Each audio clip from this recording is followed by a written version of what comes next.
falsification de l'histoire. Ce qu'il faut noter, c'est que au moment où l'impérialisme, n'est-ce pas, atteint son apogée en quelque sorte, dans les temps modernes, en tout cas au XIXe siècle, au début du XIXe siècle, l'Occident découvre que c'est l'Égypte et une Égypte noire qui a apporté tous les éléments de la civilisation à l'Europe. Et cette vérité, il n'était pas possible de l'exprimer. Voilà la vérité, voilà la réalité. C'est que l'Occident, qui se croyait chargé d'une mission civilisatrice en direction de l'Afrique, découvre, en fouillant dans le passé, que c'est précisément cette Afrique noire, aujourd'hui son esclave, cette Afrique noire apparemment en régression, c'est bel et bien cette Afrique noire qui lui a donné tous les éléments de la civilisation, aussi extraordinaire que cela puisse paraître. Et cette vérité, tous les savants n'étaient pas également disposés à l'exprimer sans nuance. Donc, la communauté des savants s'est scindée en deux groupes. Les savants de bonne foi qui ont eu le courage de regarder la vérité en face et de dire aussi extraordinaire que cela puisse paraître. Pourtant, c'est cela. Et Volney faisait partie de ces savants. Il était contemporain de Napoléon Volney. C'est un savant du XVIIIe siècle, XIXe siècle, qui a voyagé beaucoup et qui est contemporain de Napoléon. Il faisait partie de ceux qui avaient le courage d'exprimer cette idée.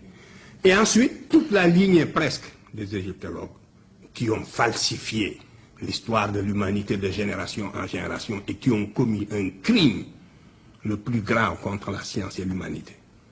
Au sein de ces égyptologues aussi, il y a eu une tendance beaucoup plus modérée qui a essayé d'exprimer une vérité plus ou moins fardée. Voilà. Donc, c'est comme ça, de falsification en falsification, qu'on en est arrivé à dire que l'Égypte est un accident géographique en Afrique. Et quand on parle de l'Égypte, on parle de l'Orient. L'Égypte, ce n'est pas l'Orient, c'est l'Afrique. L'orientalisme est une frustration, c'est une falsification. Il faudra bien qu'il arrive un moment où, après 1000 vérifications, quand les Africains seront édifiés sur ces faits, qu'ils prennent leurs responsabilités et que dans certains domaines quand même, qu'ils s'écartent de l'idéologie, parce que les autres font de l'idéologie, même si aujourd'hui ils occupent le haut du pavé, même si aujourd'hui ils sont les pays les plus développés, ils ont failli dans le domaine de la transmission des connaissances dans le domaine des sciences humaines. Ils n'ont pas été capables, ils ont falsifié, parce que ce sont des savants de très haut niveau, c'est pas par ignorance, mais c'est par idéologie, c'est par réaction purement humaine qu'ils ont falsifié. Il y a eu des falsificateurs de l'histoire, ils ont commis ce que j'appelle, et je pèse bien mes mots, un véritable crime contre l'humanité, parce que c'est dégradant pour quelqu'un qui est chargé de propager le savoir, de transmettre sciemment des contre-vérités. Et il y a des générations entières de spécialistes occidentaux qui ont été coupables de ce crime à l'égard de l'humanité, et ils le savent. Ils le savent.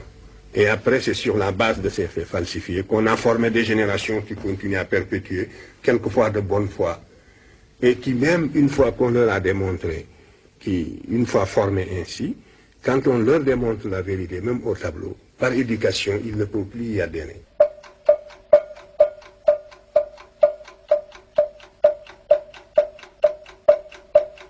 Ce qui m'intéressait, c'était donc de retrouver ce chemin humble qui me conduirait à nos ancêtres les plus lointains. Et quand je suis tombé sur l'Égypte, mes camarades le savent de ma génération, j'étais gêné, ça ne m'intéressait absolument pas de tomber sur l'Égypte, pour ce que je cherchais. C'est le fil conducteur, c'est la continuité, c'est la restauration de la conscience historique qui m'intéressait. C'est cette conscience historique qui est le ciment, qui réunit les individus d'un peuple, qui fait qu'un peuple n'est pas une population, un agrégat d'individus sans lien. C'est ce sentiment historique seulement que je voulais restituer, restaurer. Et je ne peux pas non plus, en aboutissant à l'Égypte, falsifier l'histoire par complaisance pour être dans le vraisemblable du moment. C'était tout. Et quand je suis tombé sur l'Égypte, par la linguistique surtout, eh bien, ça m'a ébloui, mais ça m'a gêné. Parce que je me suis dit, on va me faire des procès d'intention, on va dire que nous allons inventer une histoire pour doper exactement ce qu'on a dit, que c'était pour doper les peuples en lutte pour l'indépendance, que nous avons fait ça, qu'on nous comprend, et on était en train d'analyser ma conscience pour savoir les motivations psychologiques qui pouvaient me pousser à faire ceci et cela. Qu'est-ce que je n'ai pas entendu dans la vie? Toutes sortes d'arguments, sauf la bonne, qui consiste à discuter avec moi sur le terrain scientifique. Hein?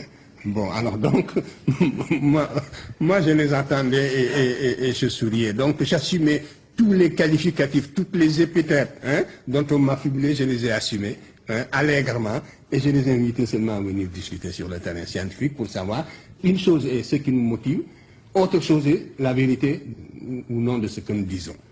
Et c'est sur ce terrain scientifique que j'ai invité la communauté scientifique à discuter. Voilà.